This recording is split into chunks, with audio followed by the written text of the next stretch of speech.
Well, welcome to OSA. Let me click this off. Right here, you have your Xactimate. I'm just going to basically show you this for just a settlement. Notice there is no claim in here by the name of Scott Eisenberg. That is the one that we uploaded on, actually, it was a different name. I changed the name just for the ease of the training. But that is the one that we did the other day. And I'm going to bring that in. Hold on, let me click on this and go into here. One stop adjuster. Right. Then again, I wanted to show you this. Everybody can see my screen. So OSA resources, here's the way the videos are set up. You can go in week 1, week 2, week 3, week 4, week 5. Week 5 is missing finishing the claim, and week 6 does not have anything downloaded. I'm dealing with my other son that does all my videos, and he's just been working doubles, so I can't get him out of working doubles and work all night too. But he will have those by this weekend, hopefully, and you'll be able to view everything on this. And then what the most important thing about that videos is watch them. If you don't, watch them again. If you don't understand, watch them again. Every single video, my son and I talked about this, and I want to explain something to you. Getting started, the process was something different than getting started with OSA, full cycle, simple start, the foundation. All those videos are Tuesdays. So it's all about admin. Then the week 1, deep learning, learning the flow, inspection tools, cycling through, finishing the claim, closing the claim. These are all the Thursday classes. So in essence, these videos are all the same on Tuesday and all the same on Thursday, but they're not. They're very different. And if you listen to the videos and how I train and how I teach you, I am teaching you the same content, but I'm teaching you a different way to understand it. And the reason is I know it one way. You might hear it the same way, but you might not understand it. So I try to balance that out by teaching it a different way the next time. Although I'm still saying some of the things the same, I'm not repeating myself, and I'm not like a broken record going over and over the same thing. And that is, I want to be adaptable to you and intuitive to you, to where you learn maybe a different process, a different mindset, a different thought, or a different way of thinking, so you'll understand it. And this worked really well with Pamela as I was teaching her OSA and Xactimate. You know, she would take a lot of sticky notes and stuff like that. I hope you don't mind that I'm using you as an example, Pam. She would take a lot of notes, a lot of things, but it was doing it, and it was going repetitive. It was doing things twice, doing things 3 times, doing things 4 times. And then one day I said something and it clicked. One day I said something different and it clicked, but I said the same thing over and over and over again, but she just heard it a different way. So it was able to reach to her. And then a couple years back training, I had a gentleman follow me around to 3 different states, and a girl here, Michelle Brown, followed me to 3 different states. And both of them had made a comment that I never say the same thing twice, and I can reach all levels of adjusters. And that's what I'm here for. So these are the training videos, and you can watch them as you see fit. Then we talked about importing the form. This is what you want to do. Now, I want to make very clear on some things because I had a couple questions on this. So when you go in and you add the dates here and states and stuff like that, make sure you are adding the state and stuff like that. Make sure you're adding it. If you're doing it on the iPad, you actually have to click on the state itself. You have to add it in. Someone was saying that it doesn't roll over. It does roll over. I verified that. It's just how you're putting it in. You may not have put it in, or you may not have hit enter or whatever, or you may have typed it in. On the iPad, you cannot type it in. You have to hit the drop down box, unfortunately. But that's way because we want to make it set. We want to seed it in there with that address. So it's just another way I'm doing it. But then you come down to the bottom, everything's filled out. You hit submit. Then yes, you can copy to clipboard. Yes, you can download the JSON. That is what you want to do.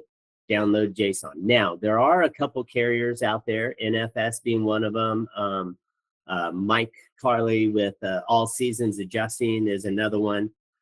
If you have their JSON document, you can actually go over here and you don't have to fill out all this information. You just take their JSON document that they can email you. It's their same as their loss notice, or it's in a different format than a loss notice.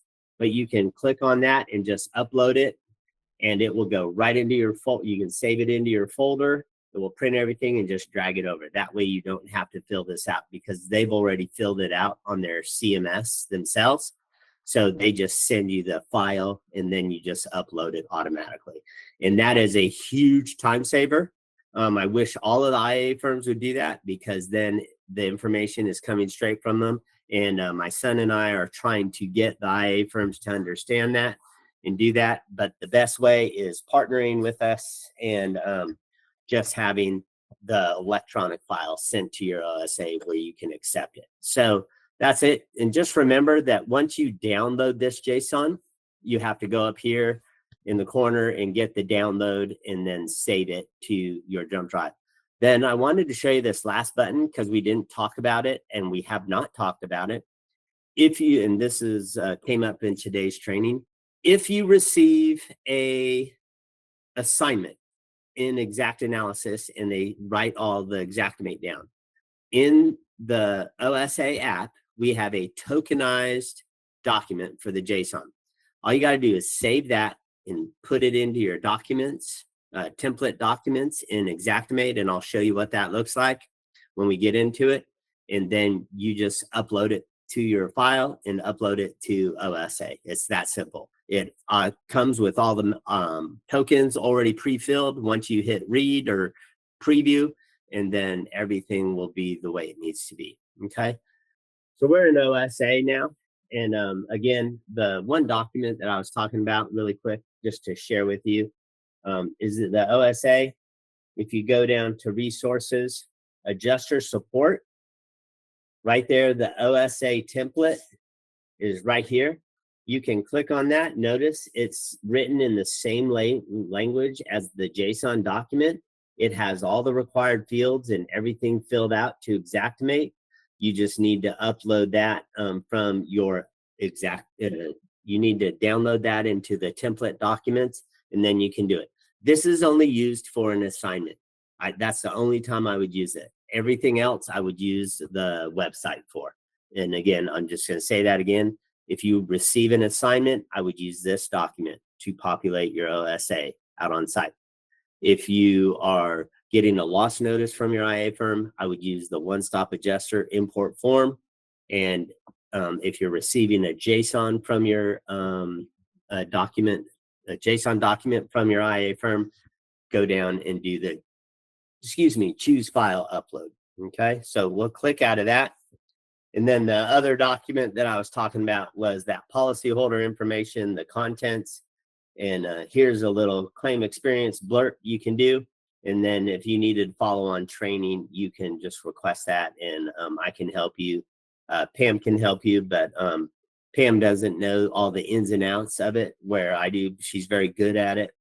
Don't think she's not, but I can help you a little bit better because I am the qualified instructor for it. And then again, the FEMA documents.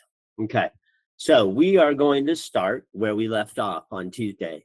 On Tuesday, remember, we uploaded the document, so I'm just going to go down to it. One thing I didn't share with you guys in the thing is the dashboard right here. And I kind of keep this very simple for you.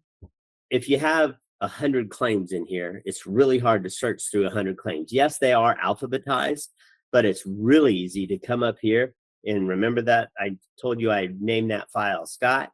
So there it is. I just typed SC. I could have just typed S and the file would have come up. But there it is right there, Scott Eisenberg. So I'm just going to go ahead and select claim. Now notice it says Scott Eisenberg is the selected claim. So if I go into mapping, again, there's all my claims. He's got a different address, but there's some just claims. And then the forms are all forms right there. And remember, I can add the forms as I need to by hitting on the plus, or I can add them. But notice my adjuster preliminary report has been filled out, and that's ready for me at the end of my inspection to go ahead and fill out, okay? So I have everything ready for my claims. So let's start at the fun. Everybody wants to do the inspection. Everybody wants to learn the inspection. You want to be fluid at this and you want to understand. So if you don't know how LiDAR works, I would suggest, and I did this at last week's training, I posted a video on the way LiDAR works. And it's basically a bunch of lasers going throughout the building, pixelating it and setting it up. Lasers bouncing off everywhere. Okay, so that's the way your iPad works. So if you're going to draw, if you're going to scan, the laser has to look at the whole entire room. So there's a couple things. You cannot just stare at the ceiling with your iPad. You can't just, if you're watching me on the camera, you can't just go like this at the ceiling. It's not going to work. LiDAR has to know everything. So you got to go up and down, okay? Got to go up and down throughout the whole room. Does it take a little bit longer? No, done. But it's getting the measurements through the ceiling. It's getting the measurements in the corners through the ceiling.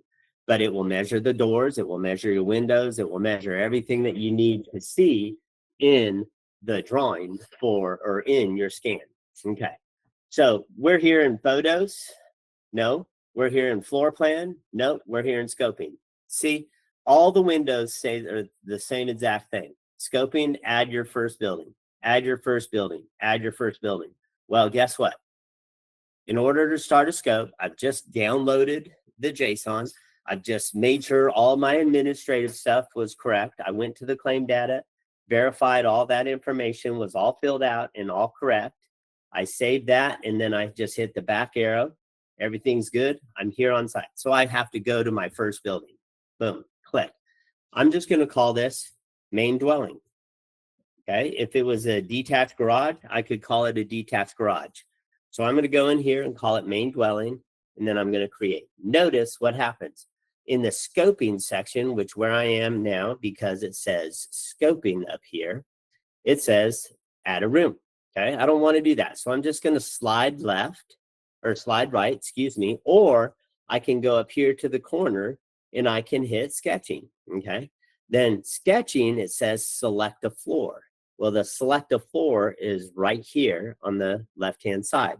But now if I go over to photos, oops, if I go to photos, it's going to be right here. So notice my photos, the very first thing is you have to verify the property. How do you do that? A lot of people say, well, you can take a picture of the address and just take a picture of the house. Yes, that is correct. Until you get that one file examiner or one carrier or IA firm that doesn't think you did a good enough job. So what I've done is I've added 3 photos needed, take one of the address, one of the right front side of the house, just showing the left edge or right edge, excuse me, and then moving over a little bit just to show the left edge. And that way you're getting the whole entire house. Okay. And that's all I say with that. You can take one picture and you don't have to do 3 photos. You can actually only do 2. Then the next mandatory fields are going to be an exterior water line, exterior, and an interior water line. You have to have those photos. Okay. You can maneuver these windows if you want. Just go click on it and just slide it up. So now you have exterior photos, exterior water line, and interior water line. Okay. You can adjust those. You can't change them out of that level though. Now it says add a room. Here's what I do, Todd Eisenberg does, and I know Pam does. I go in here and I add a room. And I'm going to go in here and click on it. Click on it, and I'm going to add preliminary photos. If I can spell, sorry. I'm just going to say prelim photos. Okay, that's it. And I'm going to create a room. Why am I creating a room for prelim photos? Knock, knock, knock. Hey, Mr. Insured, my name is Todd Eisenberg. How are you doing? Yeah. Well, I've got to do some stuff outside, but I'd like to do a walkthrough with you first in the house. Do you mind doing that? Yeah. Why don't you go ahead and just show me some of your concerns, walk me through your house, and let me just look at everything before I get outside and do what I need to do. Okay. So they walk me through the house. Every single word that comes out of that policy holder's mouth, hers or his, is important to them. If they talk about their floor, it's important to them. If they talk about their doors, it's important to them. They might talk about their furniture. It's important to them. And as I'm going through the house on their initial walkthrough, I have them walk me through the whole entire house. What do you think I'm doing? I'm going just like this, adding photos, and I'm going click, click. Hold on, got my screen clicked up, click.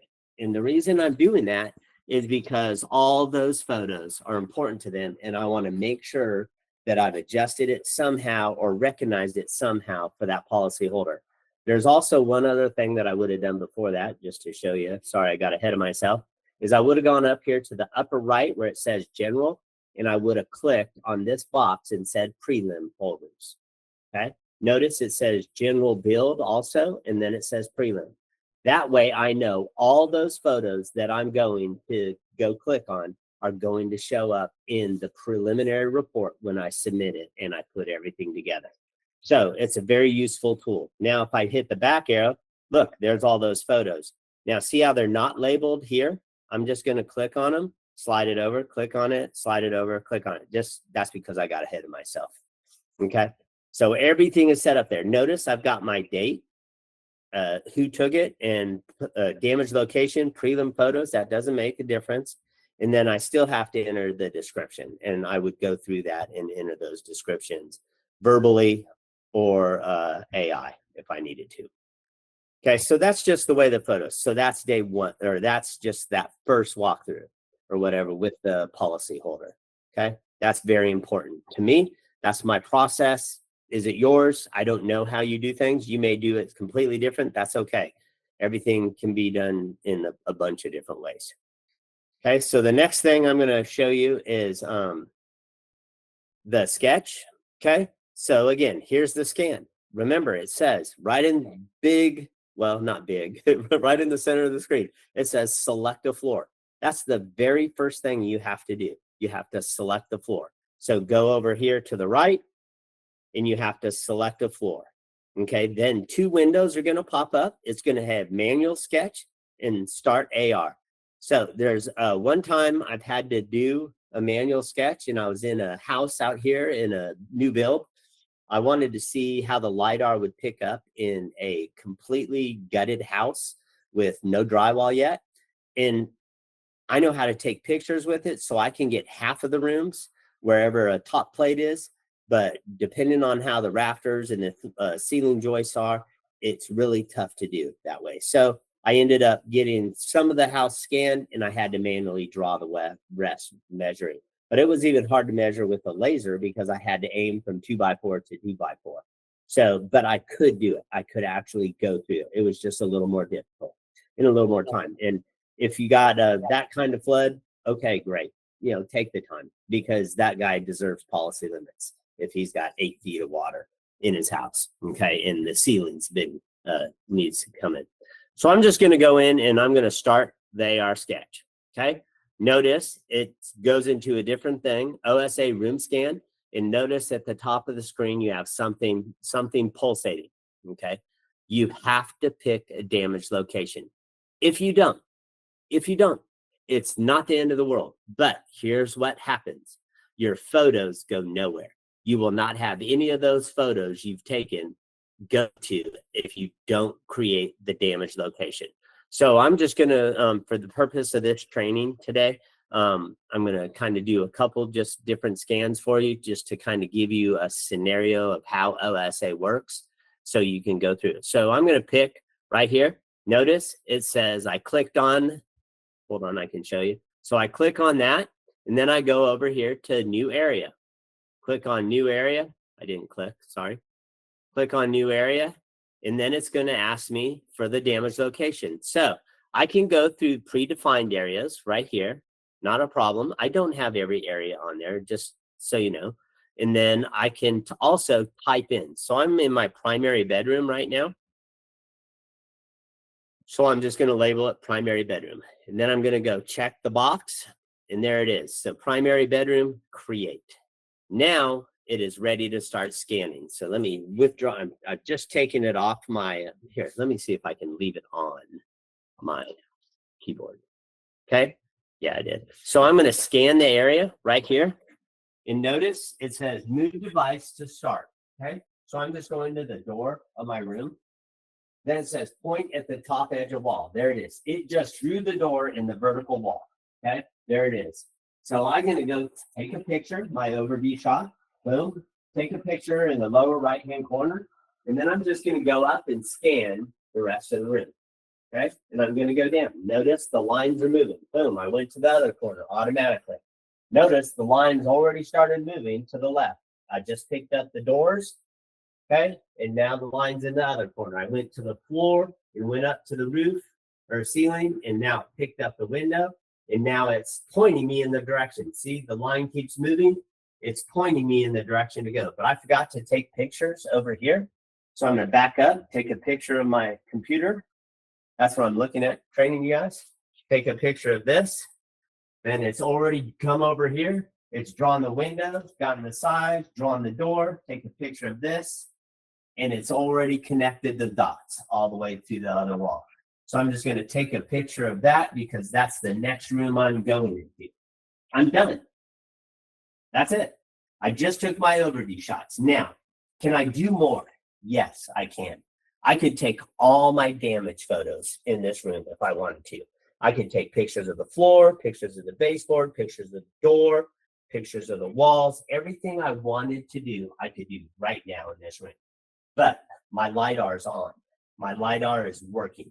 So I do it a little bit different to save my battery and to save time. So I'm going to go in here. Here's my picture. I'm going to hit save. Notice the center dot up top, damage location, starts pulsating again. It says ready. So I'm going to go up here and I'm going to name the next room primary bathroom. Okay. Primary bathroom. Okay. Click on that and create. Then I'm in the bedroom still. I haven't left the bedroom. This is a key factor that I've noticed that adjusters are doing. If I walked into the bathroom without my LiDAR on, it wouldn't recognize where I'm going. So it's not going to put your drawing together correctly. It's going to leave a gap somewhere, somehow. So I'm still in the bedroom. I'm going to hit ready. And now I'm moving my camera to the top. I'm walking from the bedroom to the bathroom. And look, it's already recognizing it. It's already drawing it. So I'm going to take a picture there, walk back, put the back of it, and put back to the front. See, it's already recognized it. It's already drawing those things because I came from the bedroom to the bathroom, and now I'm just actually, I like to say it like this, I'm just connecting the puzzle. And the reason is, that's what it just did. I went from one room to another room. I've got my shower area here. Notice there's a little wall. I connected the puzzle right there. It came up on my 3D scan. And there it is. Now I'm going to do something a little different. I would normally say done scanning and go into the next room. But I'm going to just go right into my toilet area here. And look, it's already picking up the walls. I'm going to put the light on. Actually, I'm going to use my toggle flash in the lower left-hand corner. I'm going to go up to the ceiling. Okay, draw it up.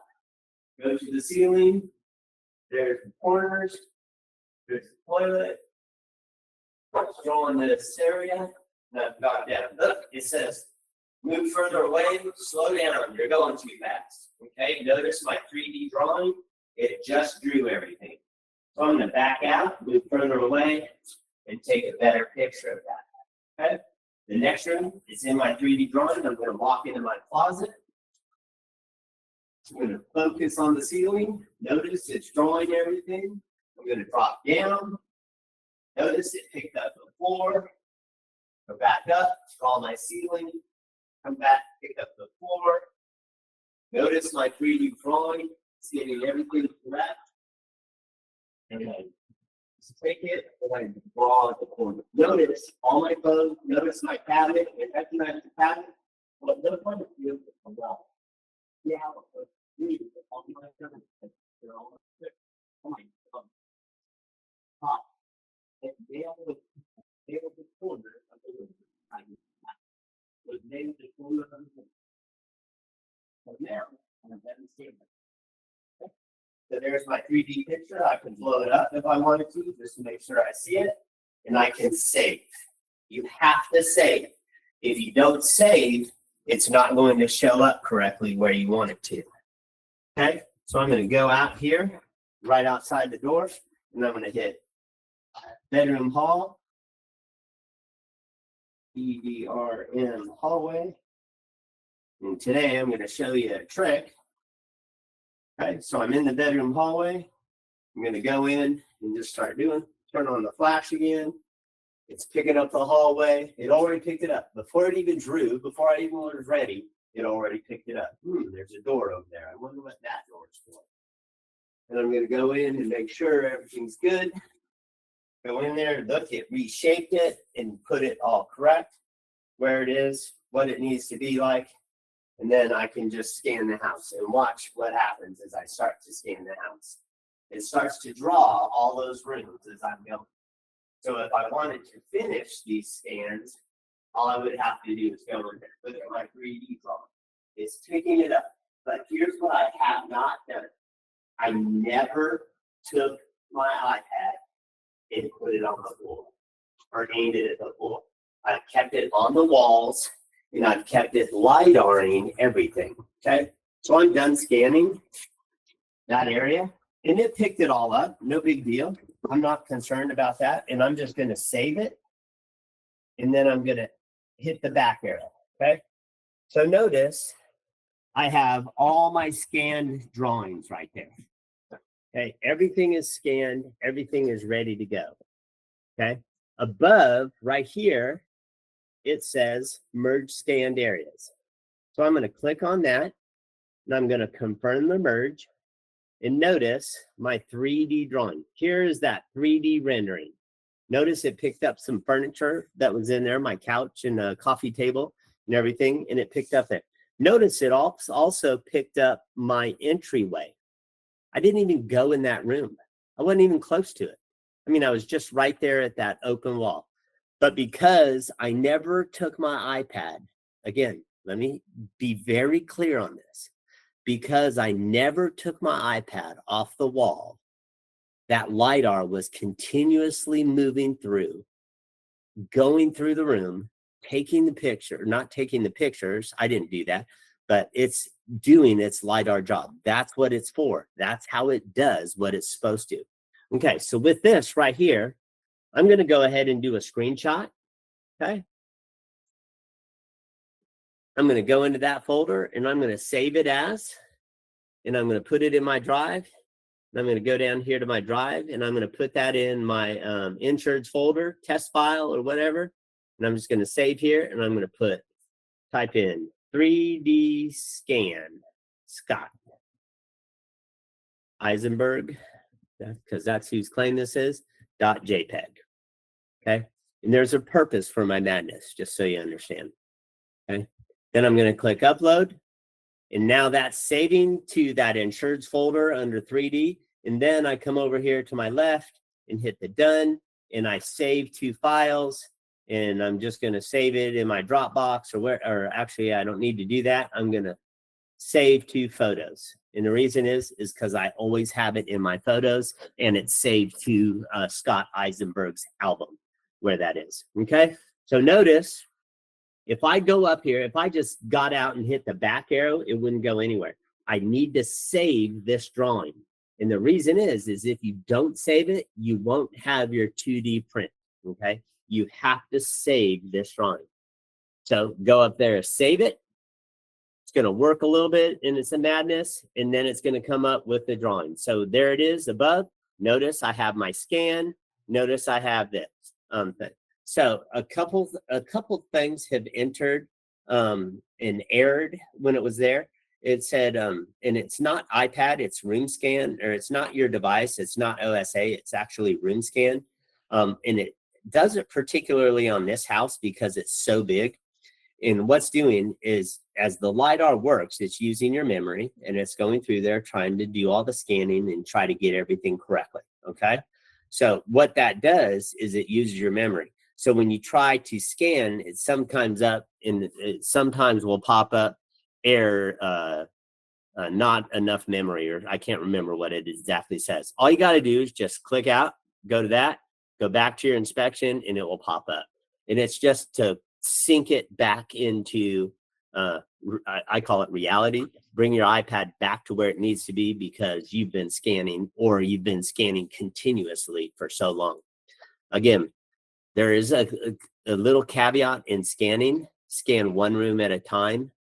And scan one room at a time, then save it.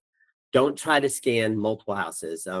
I've had some adjusters try to scan their whole entire house at one time, which you can do. I've done it many times of this same house that I just scanned, and I've scanned through it. It takes me about 15 minutes to scan, but at the very end, my LiDAR's tired. It's got 1 million pixels all over the house. My LiDAR's tired, my laser's tired, and when I go to hit save, it just goes, I'm going to sleep instead. Okay, and you lose your scan. So I try to teach people, scan one room at a time. If you have a closet in that room, maybe scan the closet first, then the major room, just because the LiDAR, or not the LiDAR, the LiDAR's fresh and it might pick up that closet a little bit better. So there's a lot of different things that you can learn to do with it. I scan all bedrooms and closets together as one room. Then I go out to the next room and save, then go to the next room, then go to the next room, then go to the next room. So a closet, a hallway closet, or a hallway AC unit closet, I will scan all that together and not scan individual rooms because it all is kind of one piece if you understand my terminology there. Let me close that. Okay. All right, so let's get into your scan. Notice I've got the primary bedroom was the only thing it recognized. Okay, but I named the primary bathroom room 6, and I named room 5 primary hallway or bedroom hallway. Okay, so let's go into room 5. I'm going to go in there and click on that. Notice up here in the details tab, when I clicked on it, I can click on the details. It has select area. So I'm going to go in there and I'm going to hit bedroom hallway. Select it. Now I named it bedroom hallway, and look what happened with all the photos. All the photos that I took in that hallway went right to that space. Okay. Now let's go into room 5. Okay. That was primary bedroom or bathroom, excuse me. So I'm going to click on primary bathroom and look, all the photos I took of the primary bathroom are right there. I'll click on a photo. Notice I got the bathtub, the sinks, the closets, the different things like that. Okay, well, wait a sec. Why do I need the closets and toilets and all that stuff? Let me back up one. Okay. Look at room 3. If I go to the selected area, there's no name for it. Okay, but I'm going to call this primary toilet. So all I'm doing is just moving here. Let me back out of that really quick. Cancel that. I clicked on the room, then came up here to new area, clicked on new area, came in here, clicked and hit primary toilet. Okay, I just gave it a name. It recognized the area as another room. I just gave it a name just now. Okay, create. Okay, there's no photos because I didn't name that room and I didn't take those separate pictures of that room when I was in there. So there's no photos in there, but I've got an answer for you. Okay, room 3, select area, new area, primary closet. Okay, there's, primary closet. Click on primary closet, create. Notice, primary closet, there's no photos. There's nothing in there, okay? Well, wait a second. What's that room? Let's blow that up a little bit. I don't remember even scanning that room. Oh, there's a little quirk in the wall right here. So let me fix that really quick. That's not supposed to be there. So I'm just going to straighten that out because that's, in essence, what it looks like. So there's a little quirk. Well, wait, where'd that closet come from? Oh, that's a hall closet. Remember that door I took a picture of? It drew the space, and it drew the space from the bedroom hallway to the primary toilet. It drew the space together in there to get that information. So now I can just name that, and I can go in new area, and I can put bedroom, hall, closet. Okay. Oops, sorry. Bedroom, hall, closet. Okay. So now I can name that area, and now it's got a name. But there are no photos because I didn't take any photos. I can go back and take photos, but see what it's doing? It's telling on me that it's saying, hey, Todd, you don't have any photos for that room.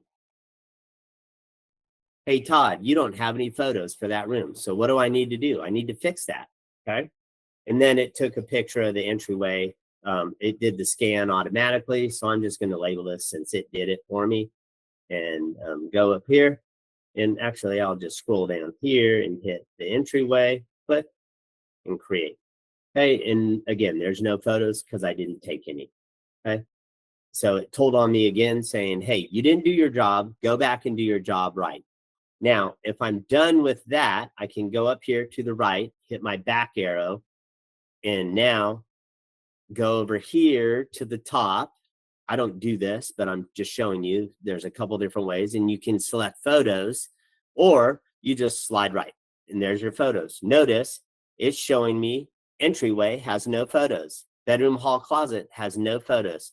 Primary closet, no photos. Primary toilet has no photos. But remember, I have a closet photo right here. So all I have to do is go up to the upper corner, hit select,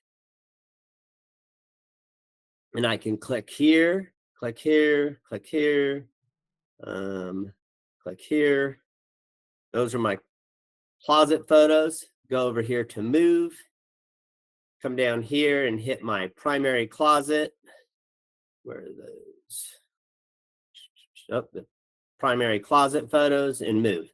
So now in my closet, I have my photos. Well, same here. I can go back and hit select and go and pick my toilet area right there. There's my 2 toilet photos.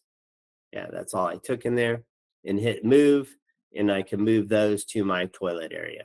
Okay. So now I've got moving my photos. We used to be able to just drag them up, just click on it and drag it up. But what happened was by us doing that, it made it, I don't know what you want to call it. It's computer language. It made it jittery and like to freeze up because it was doing an action that wasn't really written in a script or in a code. We're just moving it by pressing on it. So instead, we just did it the manual way, moving them, and that way we have less problems. Also, if I wanted to take these photos and I just wanted to reorder them, say for some reason I just got out of order, all I got to do is just go up and just drop it there, and I can reorder them. Okay. So there's those photos that you've taken. Also, I want to show you this because for training purposes. So here's my primary bathroom. Here's my primary closet. Here's my bedroom. So I'm going to go over here, and I've got some photos preloaded for you. So I'm going to import from the cloud, go into here, and I've taken some photos beforehand. So I'm just going to go into where they need to be, or where they are stored in my insureds folder. Just got to get to it. So I can upload hard photos from there if I needed to. Go into test file, and here's my photos that I want. Notice all these are labeled. So I'm just going to click, I'm in my bedroom. So I'm going to click on my bedroom photos right there. Those are the only photos I have for the bedroom, and open them. So now those are all saved to my bedroom area. They're just going to load in there as it sees, because it's coming from my Google Drive over to my photos, and they'll load in there too. And then I can also load from any other album. It just takes a little bit, and working through this, through the call, it might not work. I might have to just shut down. But it does do that on without going through the call system. So I might be stuck in a loop. But you can upload those from your drive also. Let's give it a few more seconds.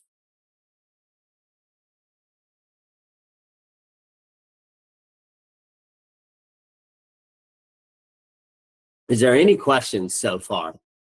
Pam, I know you've been busy, I think.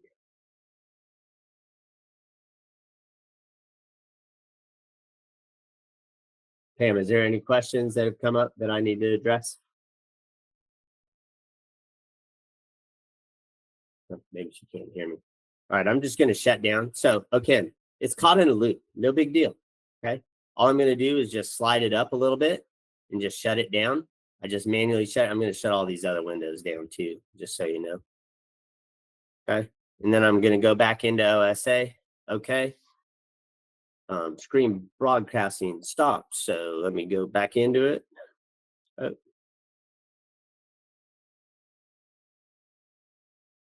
Hold on. What did I do? I guess I shut the whole thing down. Sorry about that.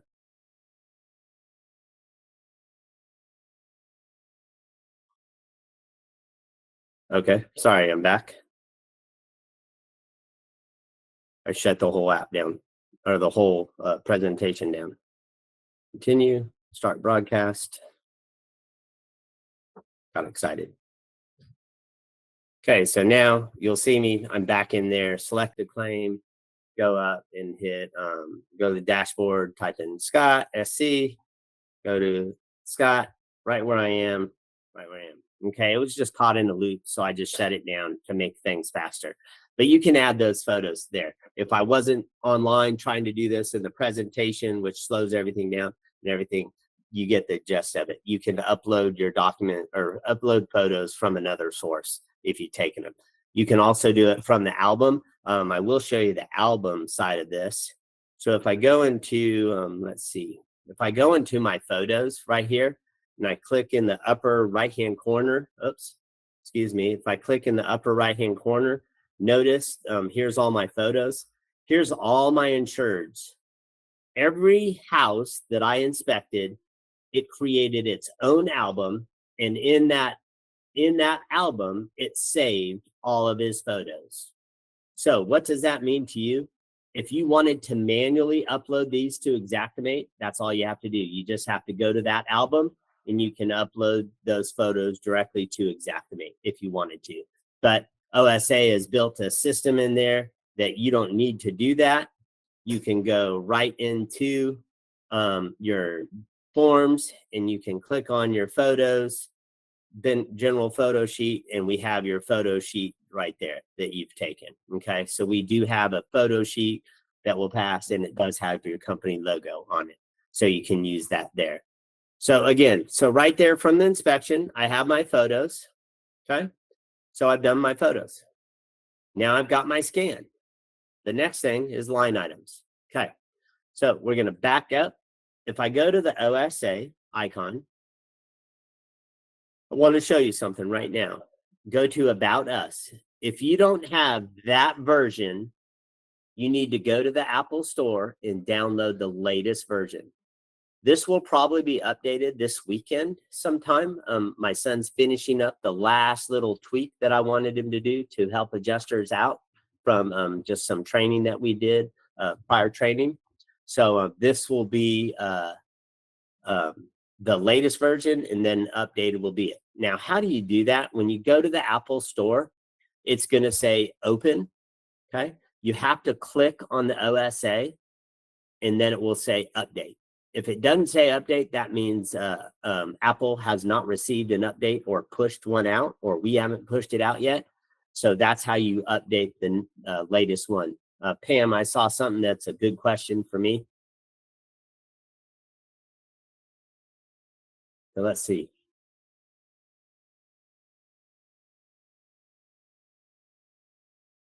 Yes, you can set the photos to take the date and timestamp. Oh, on the actual photo itself? No, I do not believe. I can ask my son about that, but it doesn't do it right now. It just does it in the photo sheet itself. Great question, John. I'll talk to him about that though and see. All right, so what he was just asking is here in the photos, if I can actually, right here it says date taken, and by taken by, he was just asking if I could take that date stamp and put it right in the photo. I'm sure there's a way. I'll just have to ask him, but it's probably pretty simple. I just don't know. But okay, so we were on the line items. So we're in the scoping portion. Okay, so what I wanted to show you was back here in OSA.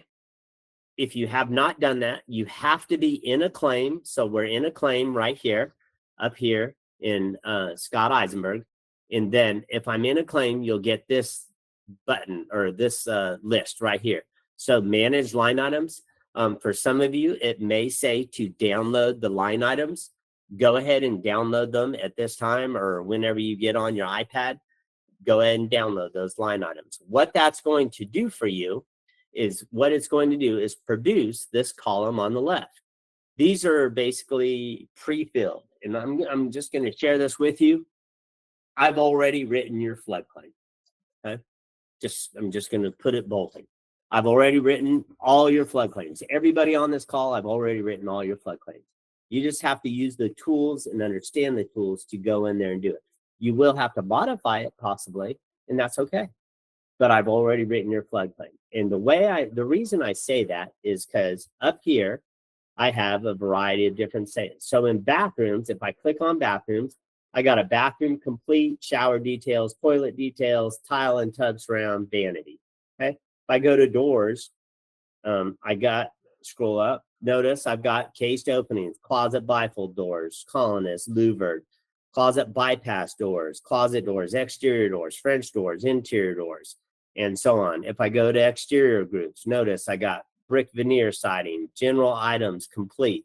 If I click on that, here's all those items that everybody forgets about usually. They forget about the hose bib, different things that might be damaged from flood and salt water or whatever. Then I've got flooring groups. So what I mean by that is I've got all the groups prepared for you. Tile floor, here's your tile floor, tile regrout, wood flooring. All these line items are what you should be doing in your wood flooring. If you're not doing that in your wood flooring, you're losing money, or it might not be applicable depending on what type of wood flooring it is. Laminate flooring, here it is. Here's all your different laminate floorings that you can do. Okay, these are all just putting you as a foundation for finalizing your claim. That's all this is meant to do. Okay, but what I'm saying by I've already written all your flood claims is I'm going to minimize these. Hold on, just bear with me a second. What I mean by that is I like to go into the complete kits.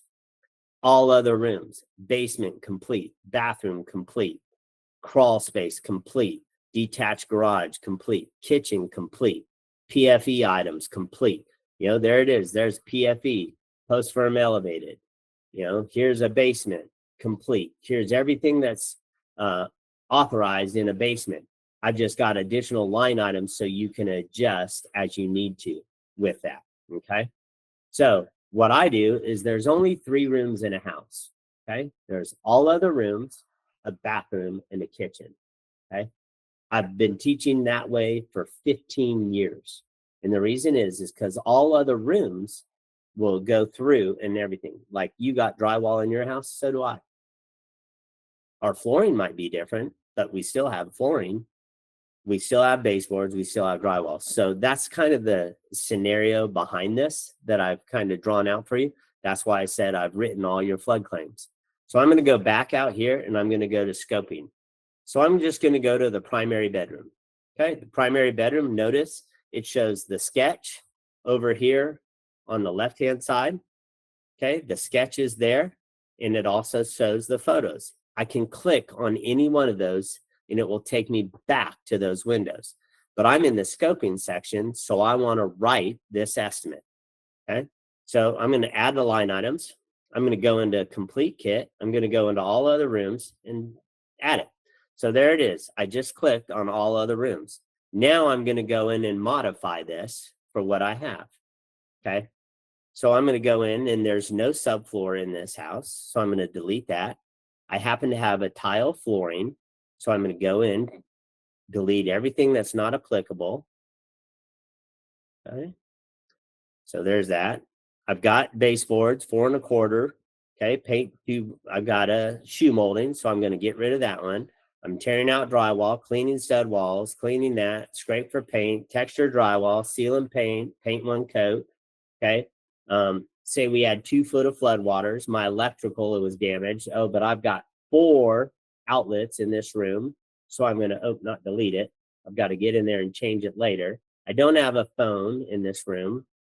Exterior doors, I do have double doors in their fiberglass, so I can exterior door side light. I don't have storm doors. I do not have. And clean storm doors. I do not have. I do have an interior door, but I don't have them. Actually, my doors are stained, not painted. So I'm going to delete the paint out of that. And then I'm going to go through interior doorknob. That's a remove and replace.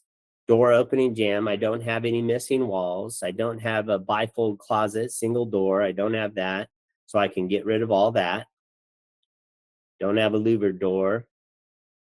So I can go through and start deleting what's not applicable, okay? Everything else is not applicable in this room. Okay? So I'm just going to go through and just delete. Oops, excuse me. Move that little thing and delete. So I just wrote that estimate. Now, here's the nice thing about this. Besides my bathroom, my closet is exactly the same as this. So I can go in here and go into my primary closet, add line items, copy, add room, and there, I've just done that room, okay? That hallway that I walked in, that entryway are exactly the same, okay? So I can go in there and add that, and I'm just gonna do primary bedroom there. So now I'm gonna go bedroom hallway is exactly the same, okay? So I can go through there, and now I've got the primary bedroom done, the primary the primary hallway, the primary bedroom, and the entryway all done. Okay, let's minimize that. So now I've got the primary closet done. That's already done. Now I can go into the primary bathroom.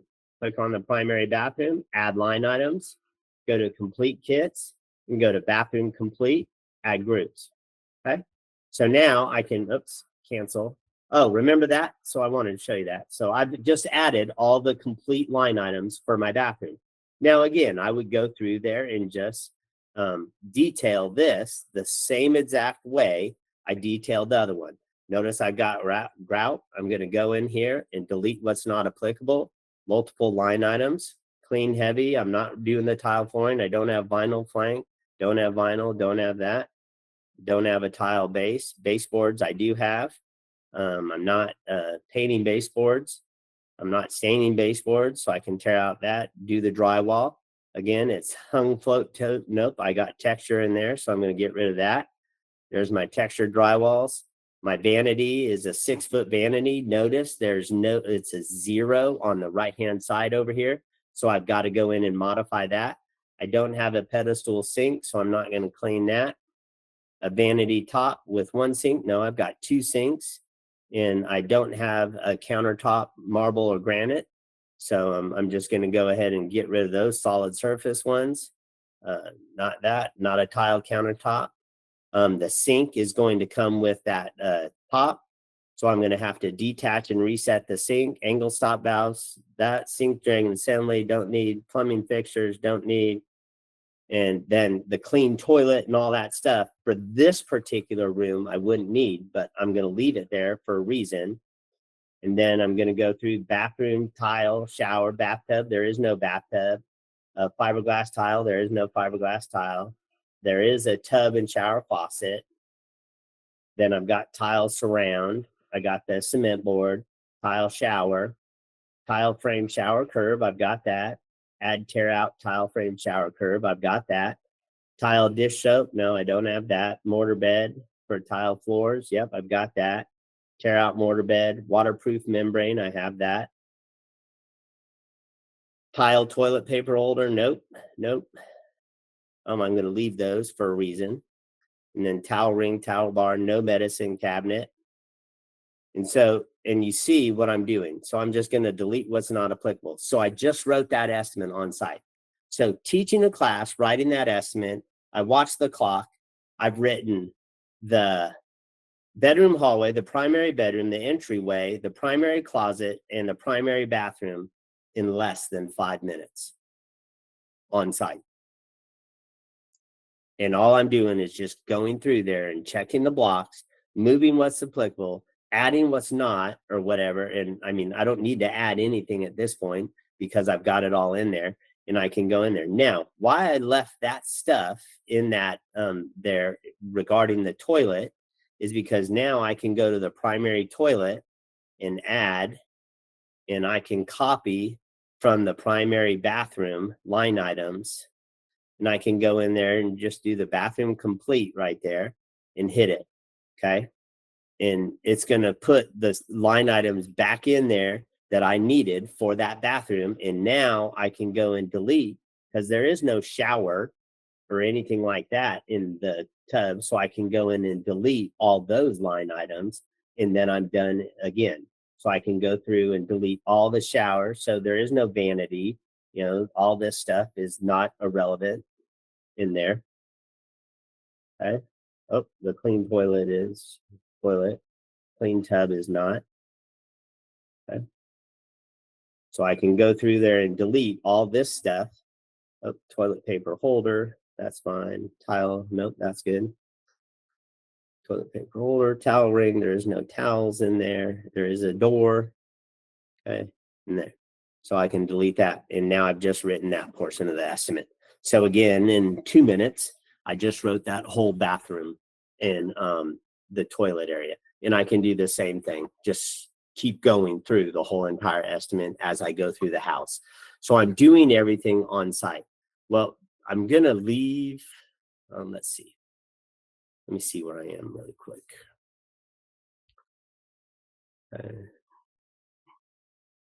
Oh, I just deleted all those line items. Oh, no, I didn't. Yeah, I did. No, I didn't. Okay. So I've got everything done. There's the, I'm just going to leave these other, sorry. I'm just going to leave the bedroom, hall, closet. Here, I'll just add the line items to that too, because it's going to be the same as the custom. It's going to be the primary bedroom, the same. I would have to manipulate the doors. I'm not going to worry about that right now. So that's all done. So let me click on that. Click on that. Prelim photos or not. I'm not worried about the prelim photos at this point.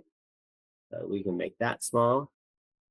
Bedroom, exterior, I'm not going to worry about. I'm going to drag the prelim photos up to the top because I don't need that. So in essence, I just wrote that estimate. I'm done. Okay, right? Everything's done on OSA. Now we're going to start closing the claim. Now we're going to start getting in there. I've done everything on site. Now we got to get it to Xactimate. I'm back in my hotel room. I want to show you one thing. I'm going to do this here, but I want you to imagine being back in the hotel. Well, I can't do it. Yeah, I can. I'm going to imagine, I want you to imagine being back in the hotel room. I'm going to go over here to my photos.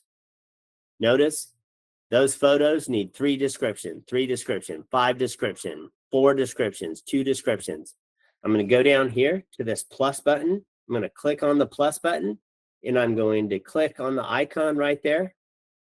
And it's going to come up 0 photos, 124 photos. So right now it's auto labeling my photos.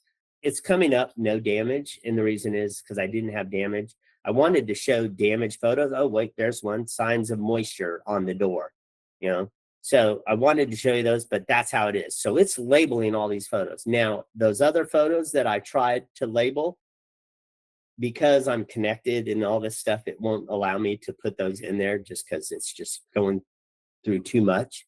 But if you actually have damaged photos, you can do this on your own. You can upload some damaged photos on any claim you're doing, and a couple of adjusters did it at the house, and they labeled their photos right there, and they were just baffled. They were how fast it was and how fast it went. Okay, so it does a really good job with that. Let me see, what was that text? I didn't see that. Andrew Thorne. Okay, I'm not going to get involved in text. Okay, so I'm going to approve the changes. If there's a big enough question, Michelle and Pam, just bring it up to me and I'll answer it in class. Okay. So there it is. So now all my photos are completed. Okay, except for the entryway, the bedroom hallway, there's no photos. Okay. So I'm done right there. So now I'm going to click on the icon in the upper left, and I'm going to export to Xactimate. Okay.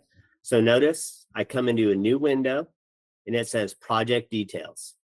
The first thing I'm going to do is read the name, Scott Eisenberg, and I'm going to go down to project information over here in the right-hand side and click on the arrow.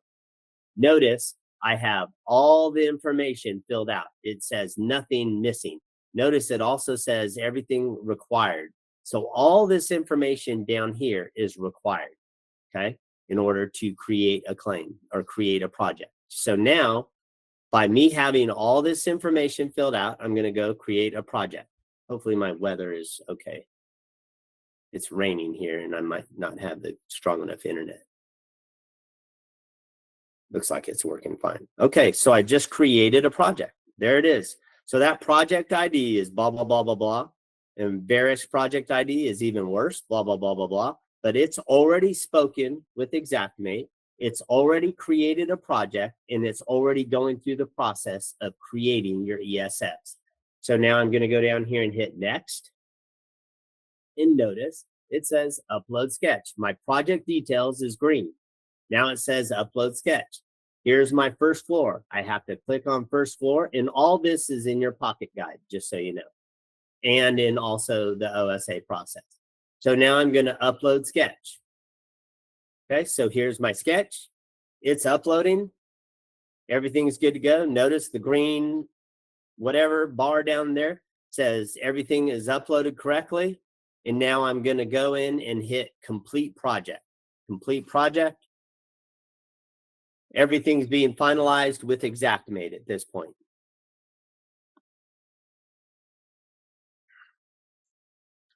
Project marked complete and ready to go.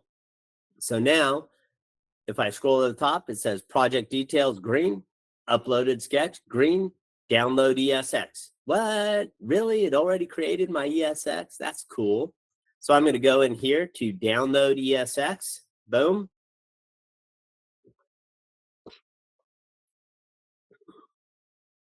And now it comes up to Scott Eisenberg ESX. I'm going to go to my Google Drive.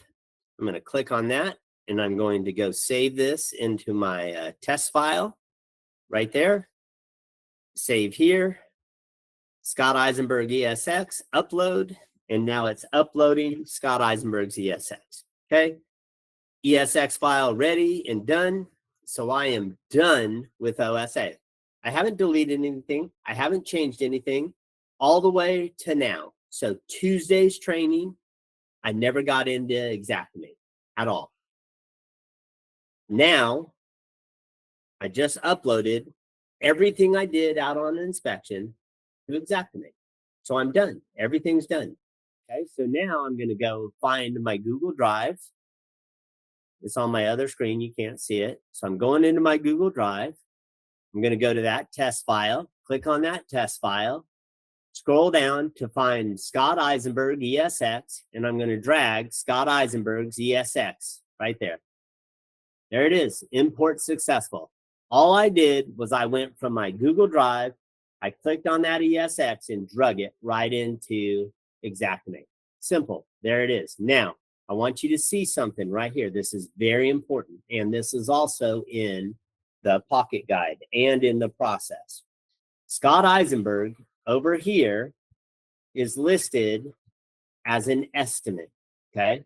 You have to have it as FEMA flood. So once it comes over here, all I'm going to do is go check the box and duplicate it into a FEMA flood.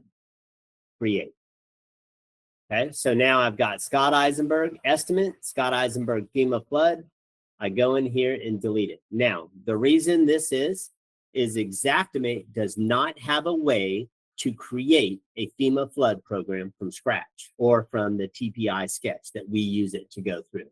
Okay, so we have to do it this way. So you got to create it from an estimate to a FEMA flood. Once you're in a FEMA flood, it's this simple. Remember, we went through all those steps in the PowerPoint presentation. We are right there, okay? So I'm going to open Scott Eisenberg, Okay. And notice I loaded the line items in the estimate. Okay. I wrote those line items in the estimate, but because their pricing is proprietary, same with Cotality, same with SimSol, same with everything, because their price list is proprietary information, that's not visible. So you have to be in Xactimate. So this particular house is in Mobile. So I'm just going to give it the August 25th. That's the latest and greatest one I got. So I'm just going to hit yes. And then I'm going to give it the tax. Done. Okay. So notice my windows changed over here because I gave it a price list and I gave it the tax. Okay. So right there, I've got everything set up now, except for I've got 9 violations right here. This is also in the pocket guide. You have to fix these violations. Okay. And the reason is Xactimate is not built for adjusters. Xactimate wasn't built for insurance. Okay. Xactimate was built for contractors to go out there and write an estimate to do the work, for a mitigation company to go out there and do work. Guess what? They don't care about dates. The only people that care about dates, and that's how the program was manipulated, is insurance and adjusters. So you have to go in and add a couple of those fields. Those are simple fields, and where do you go? Okay. It's all the claim information. Okay. Do you have to duplicate? Yes, just a little. And I'm sorry. But until I can prove to Xactimate that these are required for OSA, they won't do ROI for it, request of whatever you want to call it. But so you got to fill out the dates of loss. What was the date of loss? You might have to look at your documentation, again, your loss notice. So all you do is just fill out the simple dates, okay? I'm just going to do that just haphazardly, really quickly. Date contacted. Okay, my inspection date was set up for the 5th, say the 4th, and everything is there. Okay, then I got to go down and fill out the personnel. Notice my claim rep says Todd Eisenberg. Okay, it doesn't have my FCN attached to it because they don't have that information. That is not transferable information from OSA to Xactimate. It's not written in their rules, not mine. So I've got to change this accordingly. So I'm going to go in and add my own claim rep. I'm going to add my references. We're just going to use, I've got a fake one in here. Can't remember what it is though. I'll just use NFS. So we'll use NFS and I've got the claim rep. Now I can put the mortgagee company. I'm just going to let none for this. Then I go to coverage and loss. Okay, notice there's no policy number. So I'm just going to add the policy number. There's no adjuster file number. This would be from your IA firm. We're just going to call this 123. And then type of loss. Okay, type of loss is flood. Okay, unspecified, tidal waters overflow, and notice the effective date. So yes, there is a little bit of duplication in this. And again, I apologize, but there's nothing I can do about it. I just have to deal with it so we can move on. So I put the effective date and coverages.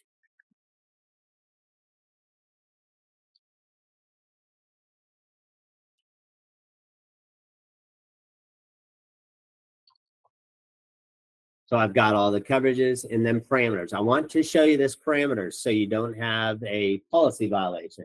Okay. So, and it's not from any of you. Well, it's just basically because your IA firm doesn't know about it either, most likely.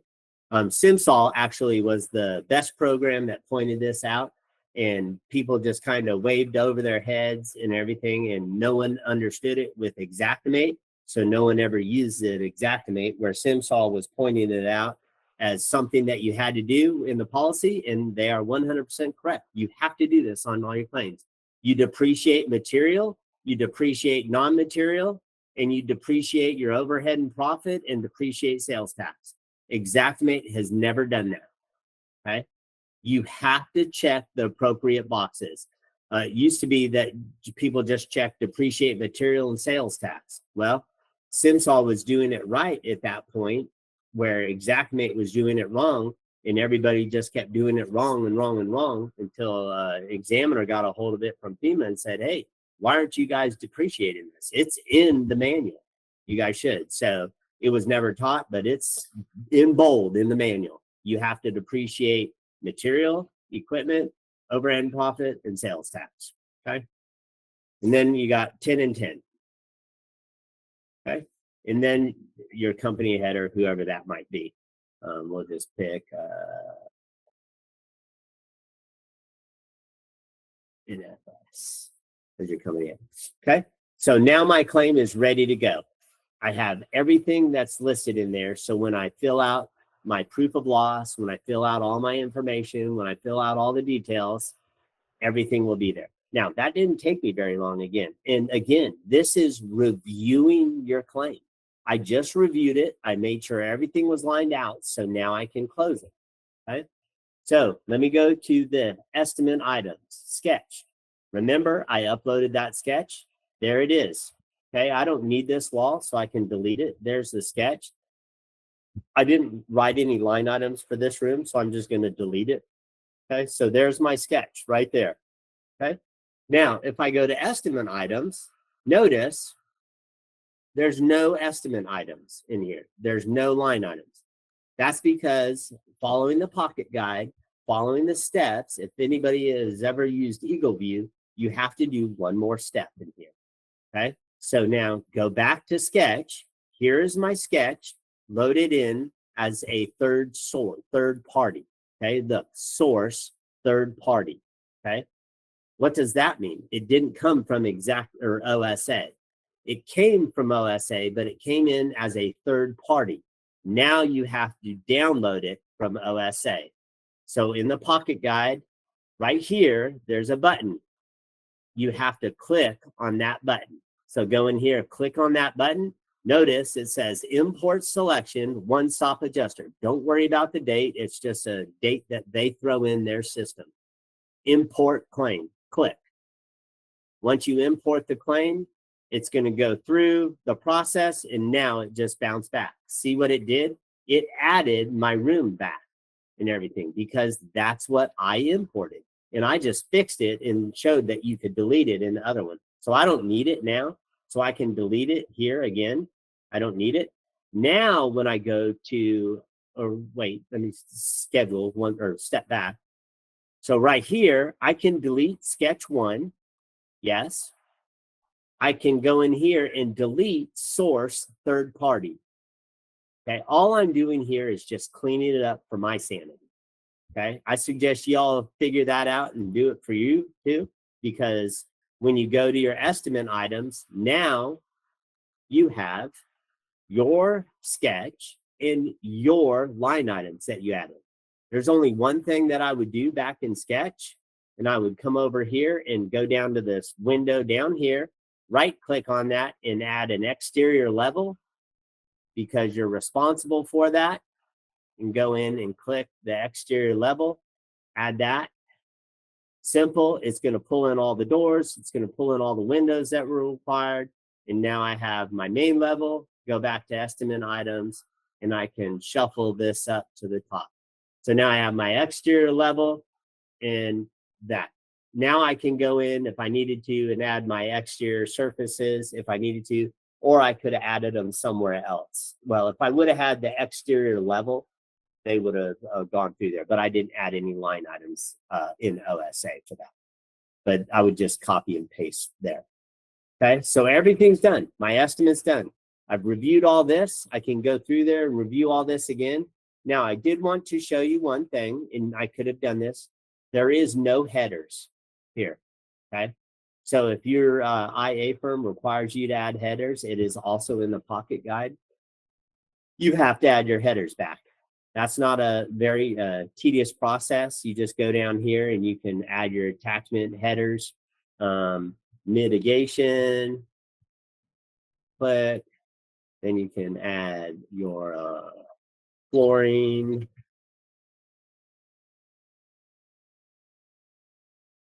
and then you can add your walls.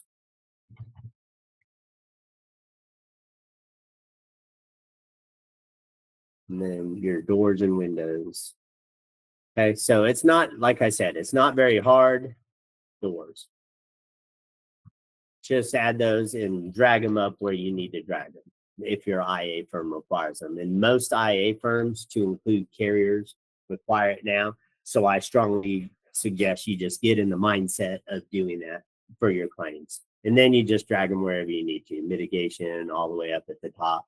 And you can copy and paste those too, just so you know. Before you drag it anywhere, you can, let's just say it's right here.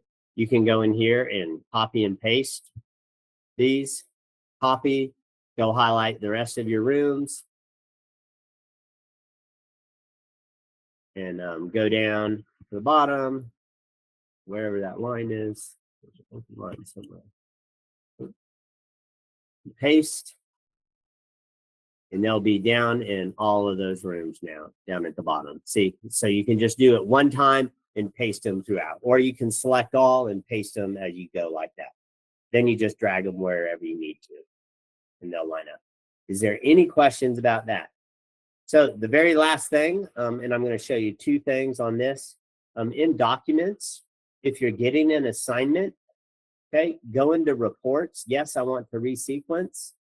If you've received an assignment from that IA firm that you're working with, go into OSA, download that template. It says OSA template for Xactimate preview right there. I'm just going to show you what it looks like preview.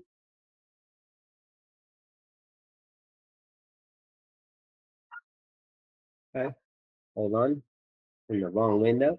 So there it is. It populated all those tokens where it needed to as I filled it out. And then I can save this and bring this right into Xactimate. Not a problem. Okay.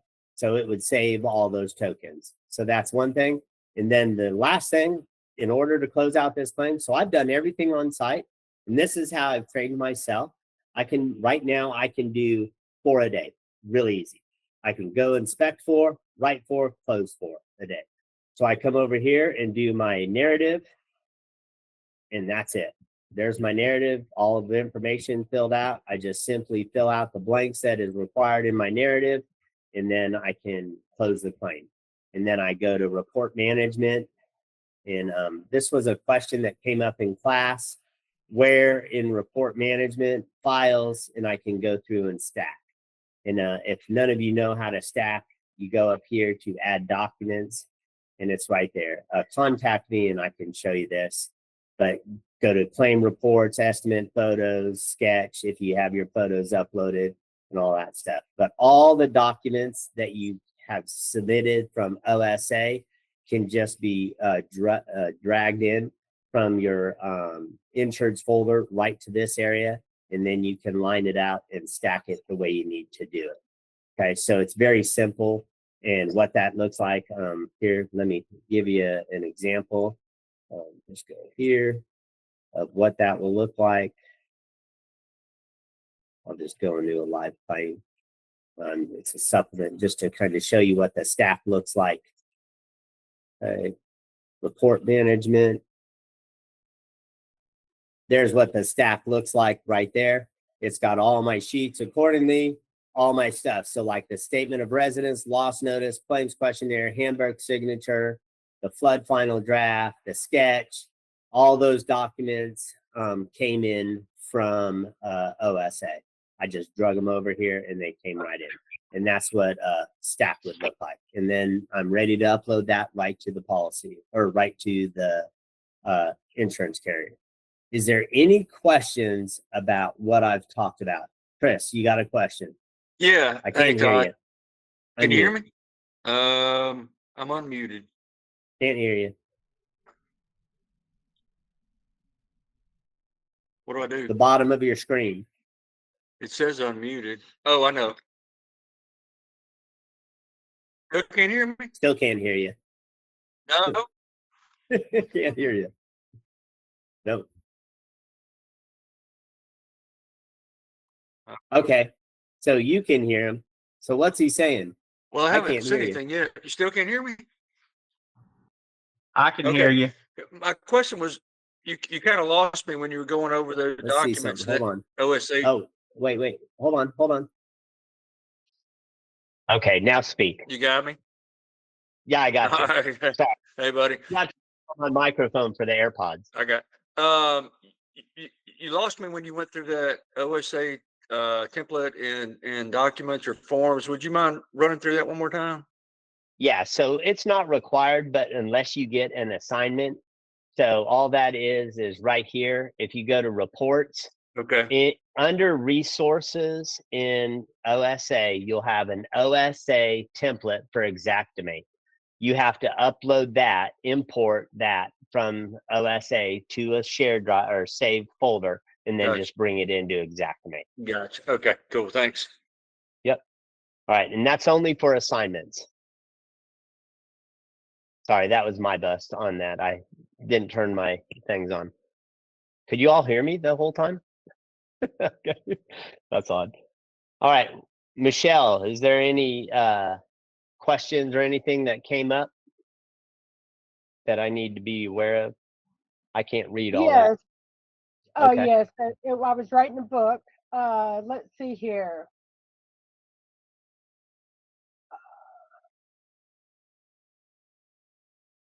So John asked a question. If you take photos with the camera and save to a folder, say in Dropbox, can you load all of them in a general area and pick and choose which camera photos go to each? And I answered yes. Yes, you can. You can do anything with the photos because they're saved locally on your iPad.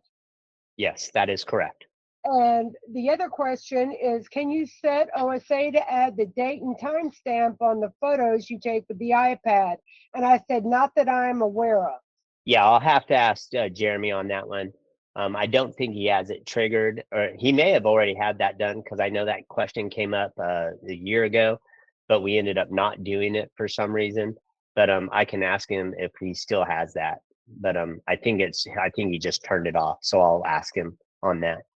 Okay, so another question was, Andrew had asked about, you'd mentioned the 2D versus 3D imaging in the beginning of the webinar tonight. Yes. And so if you could elaborate on that. Yeah, so OSA does not have a 3D view except for right after you merge it. Then it will show a full 3D view of your claim itself.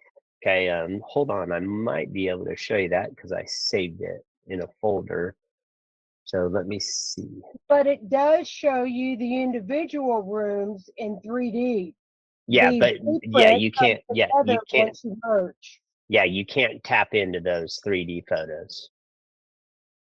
Let's see. Hold on.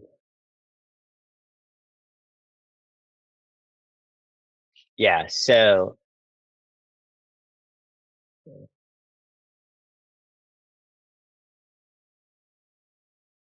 oh, there it is. So here is, you can all see my screen. So here is the 3D view. So right after I merged, I have a 3D view. I can save that. So save my, take a screenshot of that and I save that in my folder, my insurance folder. That's the only 3D view you'll have.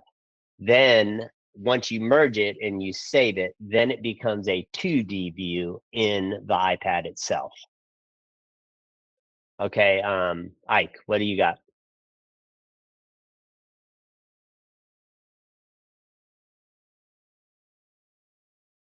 Ike, unmerge or unmerge. Unmute.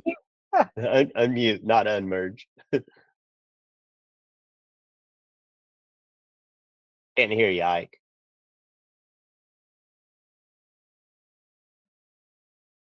Still can't hear you. His question that was written in the chat is not sure what we need to do with the OSA template. I'm assuming that he's talking about the JSON document. Yeah, so if you receive an assignment, all you have to do is just drag it in here. So if you, like in the resources, you have the OSA template, you can drag it into Xactimate. If you get an assignment from your IA firm or your carrier, whatever, you can use that to populate the fields in OSA. If you don't have an assignment, you have to go in and use the website. That's the easiest way. You can actually do it from the iPad too, but that was Tuesday's training and I want to get back into that. Okay, but that's just the other way you can do that.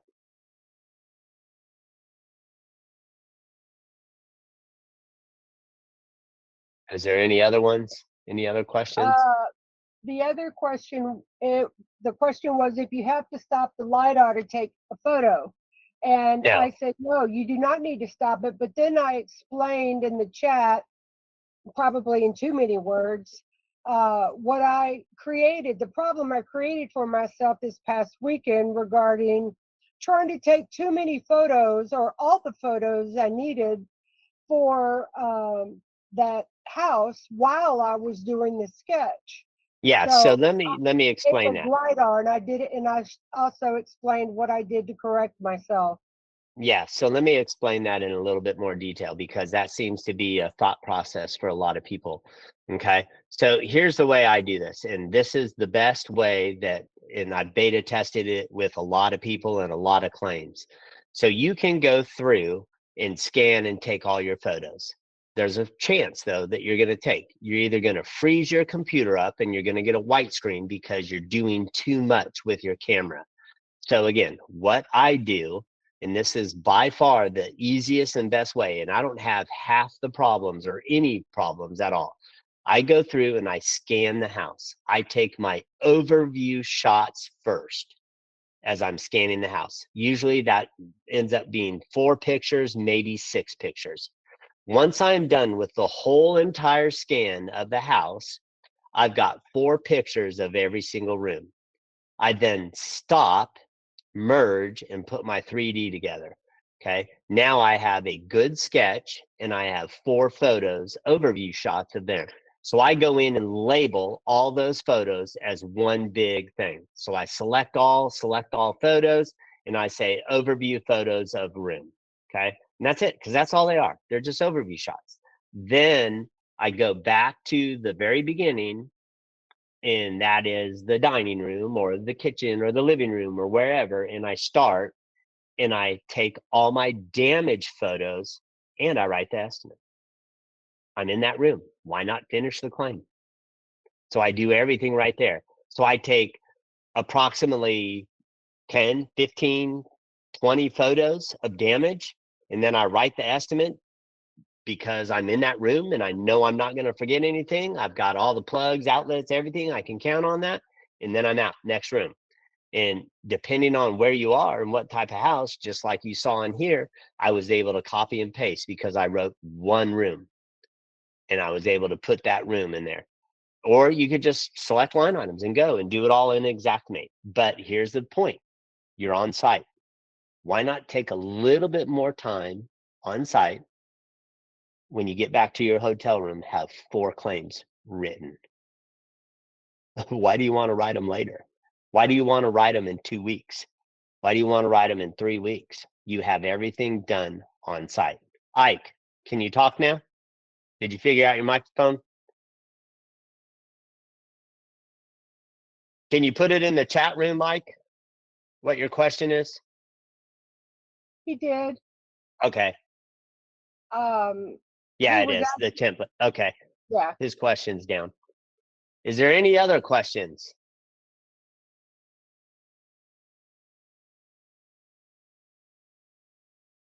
Hey, Chris made a good statement in here, and he said he was a beta tester for 2 storms, and he jumped on it. And the last storm he was on, he never stopped.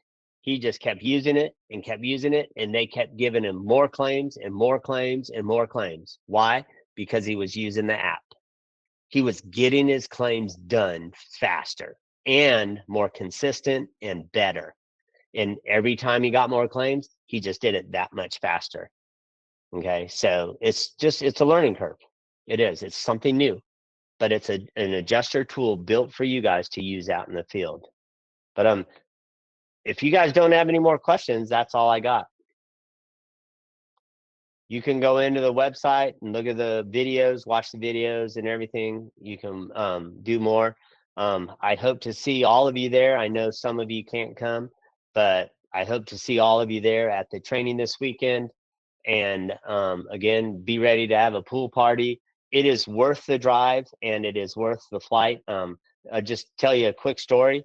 I told a guy Thursday, he was on training, that, hey man, You need to come. You need to come. He was a beta tester and he didn't really use it, blah, blah, blah. It was just kind of a hard thing for him to understand because of the way he adjusted and everything.